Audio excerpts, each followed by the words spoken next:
નમસ્કાર મિત્રો, આજની વાર્તા છે મારી અને કોમલની। આ એક એવી પ્રેમ કથા છે જેમાં હળવી મસ્તી, રમૂજી મિત્રતા, વિશ્વાસ અને ધીમે ધીમે વધતો પ્રેમ છે। અને હું મારા ગામથી શહેરમાં ભણવા માટે આવ્યો હતો, પરંતુ મિત્રો શરૂઆતમાં થોડા દિવસ માટે હું રહેવા માટે રૂમ ગોતતો હતો, પરંતુ કોઈ યોગ્ય જગ્યા મળી નહીં। આખરે એક ઓળખીતાના કહેવા પર હું સુરેશભાઈના ઘરે પેઇંગ ગેસ્ટ તરીકે રહેવા લાગ્યો હતો। અને સુરેશભાઈ ખૂબ જ સારા સ્વભાવના હતા, પરંતુ તેમના કામને કારણે તેઓ મોટાભાગે શહેરની બહાર જ રહેતા હતા। ઘરમાં તેમની દીકરી કોમલ અને તેમના મમ્મી જ રહેતા હતા। શરૂઆતમાં હું થોડોક શરમાળ હતો। સવારે વહેલા ઉઠીને કોલેજ જવાની તૈયારી કરતો હતો। કોમલના મમ્મી રોજ પ્રેમથી નાસ્તો બનાવતા અને બધા જ લોકો સાથે બેસીને જમતા। કોમલ પણ દરરોજ ટેબલ પર આવીને મારી મજાક કરતી હતી। આજે પણ મોડા ઉઠ્યા લાગે છે, હું હસીને કહું, ના, આજે તો એલાર્મે બચાવી લીધા। કોમલ તરત જ બોલે, એલાર્મ નહીં, મમ્મીના અવાજે બચાવ્યા હશે।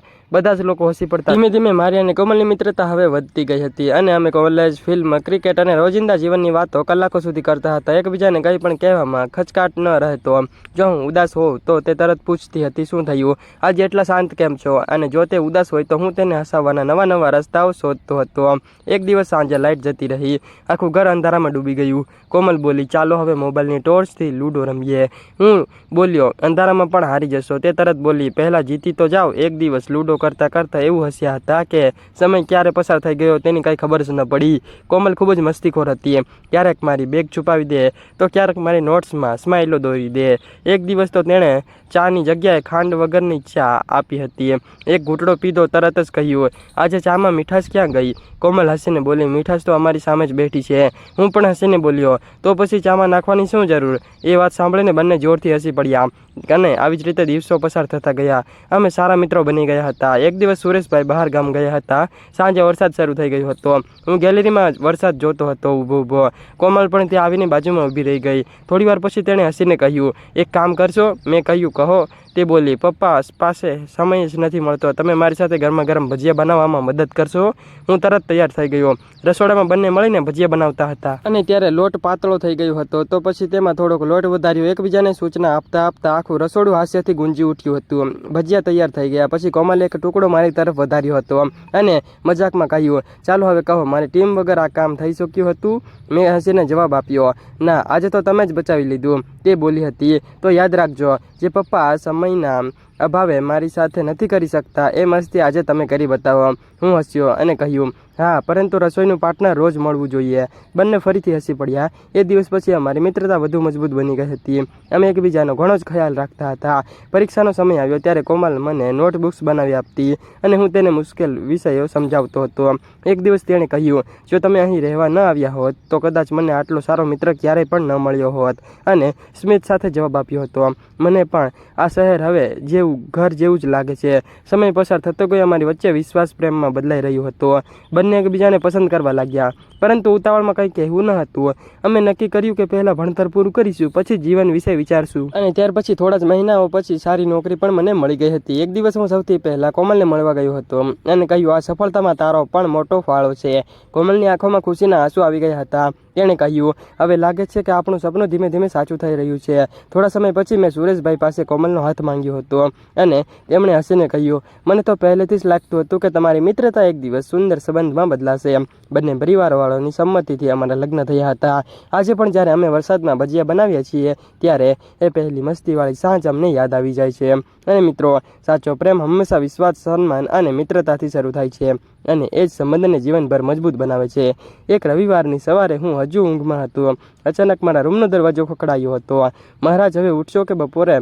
હું આંખો ખોલીને જોઉં તો સામે કોમલ ઊભી હતી અને હાથમાં પાણીનો ગ્લાસ હતો। મેં હસીને કહ્યું, 5 મિનિટ? કોમલ બોલી, તમારા 5 મિનિટ એટલે અડધો કલાક। એટલું કહીને તે હસી પડી અને રૂમની બહાર નીકળી ગઈ। હું તૈયાર થઈને નીચે આવ્યો તો ટેબલ પર ગરમા ગરમ પોહા અને ચા તૈયાર હતી। કોમલ મજાકમાં કહ્યું હતું, આજે જો સમયસર નાસ્તો કરી લેશો તો એક સરપ્રાઈઝ મળશે। મેં તરત જ કહ્યું હતું, આજે તો 2 પ્લેટ પોહા પણ ખાઈ લઉં। બંને હસી પડ્યા। નાસ્તો પૂરો થયા પછી તેણે કહ્યું હતું, ચાલો આજે શહેરના નવા પુસ્તક મેળામાં જઈએ। એટલે હું પણ તૈયાર થઈ ગયો હતો। પુસ્તક મેળામાં અમે ઘણી જ બધી પુસ્તકો જોઈ હતી। કોમલને નવલકથાઓ ગમતી હતી અને મને કોમેડી પુસ્તકો। એકબીજાની પસંદ જોઈને અમે એકબીજાને પુસ્તકો ભેટમાં આપી હતી અને કોમલે કહ્યું, હવે બહારનું નહીં ચાલે। મેં આપેલું પુસ્તક વાંચવાનું મેં જવાબ આપ્યો હતો અને તમે પણ મારું સાંજે ઘરે આવ્યા હતા। કોમલની મમ્મીએ પૂછ્યું, આટલા ખુશ કેમ દેખાવ છો? કોમલ તરત બોલી હતી, આજે કોઈએ મને આખો દિવસ હસાવી છે. હું શરમાઈ ગયો. થોડા દિવસ પછી વરસાદની મોસમ શરૂ થઈ ગઈ હતી. એક દિવસ ભારે વરસાદ વરસી રહ્યો હતો અને વીજળી પણ જતી રહી હતી. કોમલ બારીમાંથી બહાર જોયું અને કહ્યું, આવો વરસાદ હોય અને ગરમ ગરમ ભજીયા ન હોય તો મજા જ શું?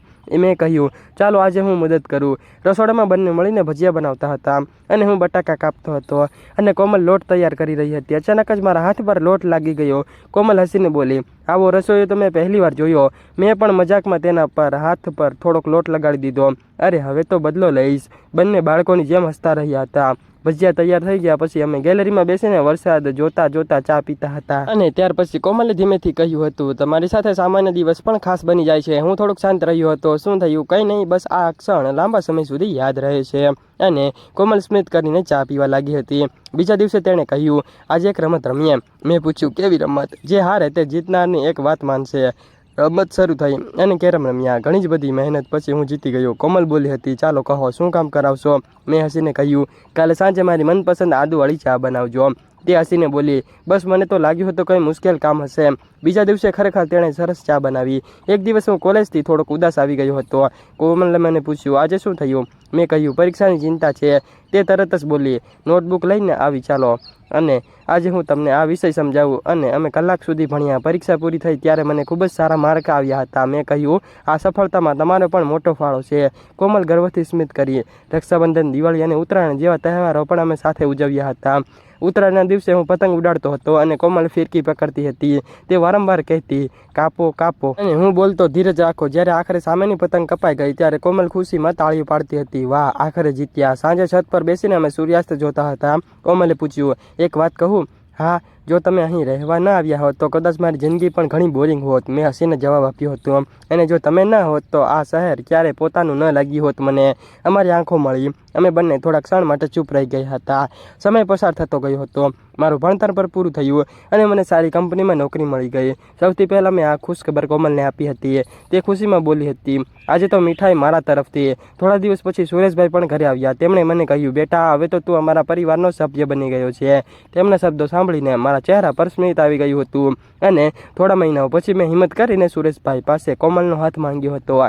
તેમણે હસીને કહ્યું હતું કે પહેલાં કોમલ તરફ જોયું તો કોમલ શરમાઈ ગઈ. સુરેશભાઈ બોલ્યા, અમને તો પહેલેથી જ ખબર હતી કે તમારી મિત્રતા એક દિવસ પ્રેમમાં બદલાશે. બંને પરિવારવાળાની સહમતિથી અમારા લગ્ન થયા હતા. આજે પણ જ્યારે વરસાદ પડે છે ત્યારે ગરમ ચા કે રસોડામાં ભજીયા તળાય છે ત્યારે અમે એ દિવસને યાદ કરીને હસી પડીએ છીએ. અને મિત્રો, જીવનમાં સાચો પ્રેમ માત્ર ખોટા વચનોથી નહીં પરંતુ રોજની નાની નાની મસ્તી, વિશ્વાસ અને સન્માન સાથે વિતાવેલી સુંદર પળોથી વધુ મજબૂત બને છે. અને એ જ અમારી પ્રેમ કથાની સૌથી સુંદર વાત હતી. અને મિત્રો, આ વાર્તા ફક્ત ને ફક્ત કાલ્પનિક છે અને ફક્ત મનોરંજન માટે બનાવવામાં આવે છે. કોઈ પણ ધર્મ કે કોઈ પણ વ્યક્તિ સાથે સંબંધ હોતા નથી. તો કાલ્પનિક રીતે જ વિડીયો જોજો. કોઈ પણ લોકોએ દિલ ઉપર ના લેવું. આવતીકાલે ફરી મળશું એક નવી અને ખાસ વાર્તામાં. ત્યાં સુધી આવજો મિત્રો. સબસ્ક્રાઇબ કરીને બેલ આઇકનને ઓલ ઉપર સેટ કરી દેજો.